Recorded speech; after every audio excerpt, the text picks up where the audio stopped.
Good morning mga kaibigan. So diri nga side mga kaibigan nakakuha na punta og batanding so maglisod tag paggawas ani kay ang pukot mabaw na. Di pud pwede kisiyan ang pukot kay sayang isda manggawas pud.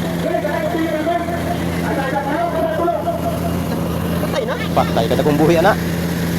Mao ni pinakalisod mga kaibigan ipagawas ang putanding pag mabaw na kayo ang atong bulsa sa atong pukot mga kaibigan kay na may isda.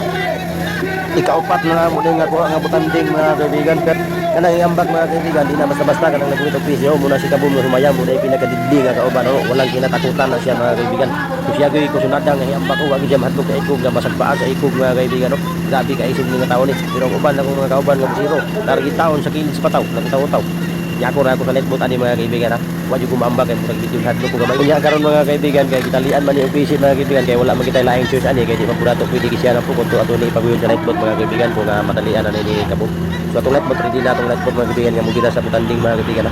Mauna ang atong lightbot nga muguyod mga kaibigan mo na si Dagol Porgalunyas siya mo kapitan ng lightbot Sky 5. Basta na ani mga butanding mga kaibigan daghan yung pino mga kaibigan inihilam mo walang butanding masanay pino kay mao man ilang kanon patong ng pataw para mundag para makagawas ang ikog para makagawas din ng butanding kay basig malaksi nang ikog na ron di na nakalangoy. Para sa kay para dili siya malaksi. Oh boy.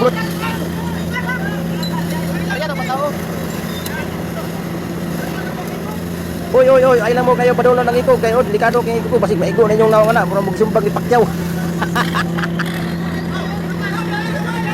Sus, wala hintiglom na sinalom ang butanding mga kaibigan. Over.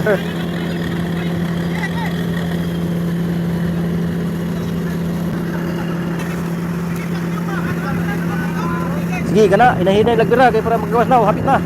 Paggawas ng ikog, walang pangit. Kana, okay, gawas lagi nang yang lawas mga kaibigan. So, libre na gidya mga kaibigan, no? So, atong tanawon mga kaibigan, kay muka pakapa, manang maayo rin mga kaibigan. Talawa mga kaibigan, putla din ang pisi, putla kay para dili maluya. Kadugay po nagaputol sa pisi ni mga tawana, oh. Hoy, putla na lang nyo. Sa bang, kadugay ba nagaputol sa pisi? Nagplano, man siguro ng sagat sa taas. Buhion siguro nila, obloy. Ayan po mga kaibigan, nabitiwan na po natin yung butanding mga kaibigan. Maraming salamat sa inyong panonood. God bless po at paki-like po, share na natin ang video mga kaibigan. Magandang umaga.